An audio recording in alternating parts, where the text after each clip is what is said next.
Yaponiyada talabalik paytlarimda mani u yerda ota-onam, tutingan ota-onam, ustozlarim, biznesga o'sha maslahat bergan insonlar bor. Shular tarafidan gapirilgandiki, sizlarni davlatingizga men investitsiya qilmayman. Ya'ni nimaga desam, siz soliqdan qochyapsiz.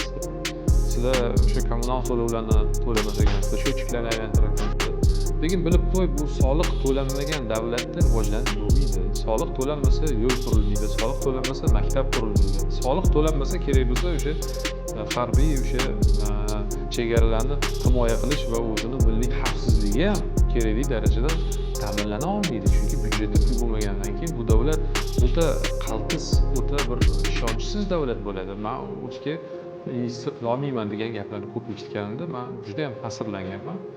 Shuning uchun masalan bu faoliyatimiz davomida ochig'i juda katta soliqlar to'laymiz va hech qachon mana bu narsani bemalol sizlarga kameraga ham aytyapman. Hech qachon soliqqa aylanib o'tish fikri bilan hozir masalan oxiriga 5-6 yil ham yana adolatli bo'lib fikrimiz bo'lmagan. Biz ichimizdan xursand bo'lamiz, shu to'layotgan yuzlab san bo'ladi, yuzlab milliard so'm soliq to'laymiz.